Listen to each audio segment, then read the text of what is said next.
Capital اسرائیل بنے گا، بنے گا۔ حدیث میں خبریں، یہ سارے مسلمان ممالک تمہارے ہاتھ سے نکل جائیں گے مسلمانوں، یہ عراق اور اردن اور یہ اور وہ، یہاں تک کہ ترکی، سعودی عرب کا بھی شمالی حصہ نکل جائے گا۔ البتہ مدینے کا جو ان کا پروگرام ہے اس کو اللہ نہیں پورا ہونے دے گا، مدینے میں داخلے کی ان کو اجازت نہیں ملے گی۔ بہرحال یہ سارا کچھ ہونے والا ہے۔ وہ وقت بھی آنے والا ہے کہ حضور کی ایک حدیث کے مطابق ایک شخص کے 1000 بیٹے ہوں گے تو 999 ختم ہو جائیں گے، ایک بچے گا۔ یہ وقت بھی آنے والا ہے کہ حضور فرماتے ہیں اتنی بڑی جنگ ہوگی، اتنی خوریزی ہوگی کہ پوری زمین اٹھ جائے گی لاشوں سے۔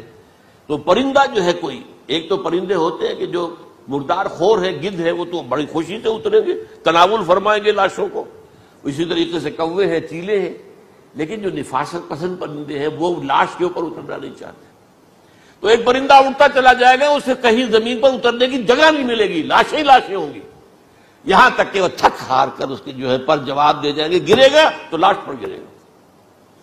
یہ وقت آنے والا، اور یہ یہودیوں کے ہاتھ میں، یا یہودیوں کے جو سپورٹرز ہیں اس وقت، جو ان کے ہاتھ میں اعلی کار ہیں، ان کے ہاتھ میں آنا ہے۔ میرے نزدیک اس کام کے لیے اس ملعون قوم کو، کہ جو حضرت عیسیٰ کے زمانے سے ملعون ہو چکی ہے، اس کو باقی رکھا گیا ہے، اسے یہ موقع دیا گیا ہے۔ اس نے اسرائیل بنا لیا ہے، تقریباً 2000 سال کے بعد وہ دوبارہ آ کر آباد ہوئے اس سرزمین میں جہاں سے نکال دیے گئے تھے 70 عیسوی کے اندر۔ یہ سارا کچھ کیوں ہو رہا ہے؟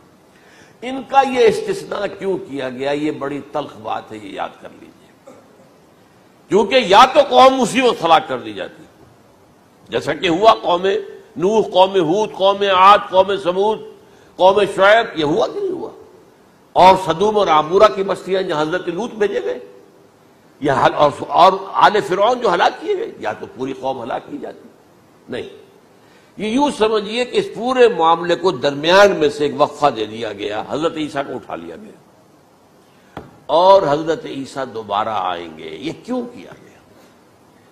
اب اس میں بڑی تلخ بات آپ سے کہہ رہا ہوں، یہ آپ کے لیے قبول کرنا آسان نہیں، حلق سے نیچے اٹھنے کی مشکل سے۔ اس قوم کو زندہ رکھا گیا ہے جو ملعون اور مغضوب علیہم قوم ہے۔ سب سورہ فاتحہ میں مفسرین لکھتے ہیں ضالین، یہ نصارہ ہیں، اور مغضوب علیہم یہ یہودی ہیں۔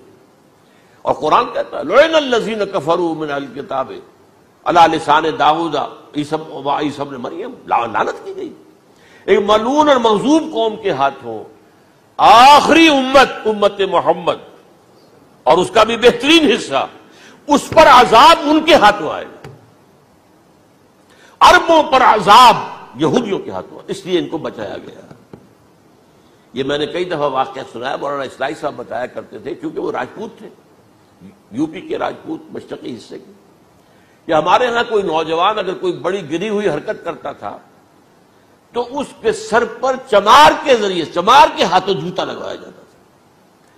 اگر راجپوت کے سر پر راجپوت کا جوتا گرا تو چلو تکلیف تو ہوئی، لیکن یہ کہ راجپوت کا جوتا گرا ہے نا، پڑا ہے، لیکن راجپوت کے سر پر چمار کا جوتا، جس کو آپ انگریزی میں کہتے ہیں to add insult to injury, وہ تکلیف بھی ہے جوتا کھانے کی، اور انسلٹ ہے کہ چمار مار رہا۔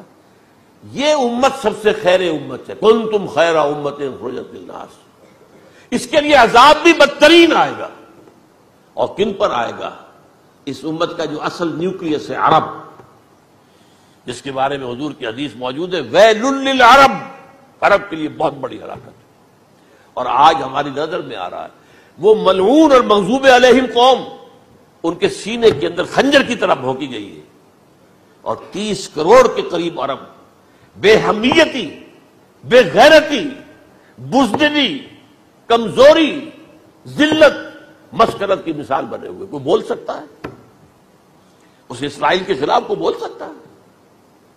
30-35 لاکھ آدمی ہے اسرائیل کے اندر یہودی، اس سے زیادہ تو امریکہ میں 50 لاکھ کے قریب، کل 1.25 کروڑ آدمی ہے یہ یہودی پوری دنیا کے اندر۔ لیکن دیکھیے جو چاہتا کرتا ہے، جب چاہا اس نے عراق کے ایٹمک انسٹالیشن کو تباہ کر دیا، اور سعودی عرب کی فضا میں اس کو فیول کیا ہے انہوں نے، دوبارہ ری فیولنگ جو ہوئی ہے ان کے جہازوں کی، وہ سعودی عرب کی فضا میں ہوئی۔ اللہ تعالیٰ نے یہ کوڑا ان مسلمانوں کے لیے رکھا ہوا ہے کہ جن کے رتبے ہیں سوا، ان کی سوا مشکل ہے۔ جتنا اونچا مقام اللہ نے دیا عربوں کو، ان میں حضور کو اٹھایا، ان کی زبان میں اپنا آخری کلام نازل کیا، تو ان کی ذمہ داری بھی بہت ہے۔ جن کے رتبے ہیں سوا، ان کی سوا مشکل ہے۔ یہ ہے میرے نزدیک واللہ اعلم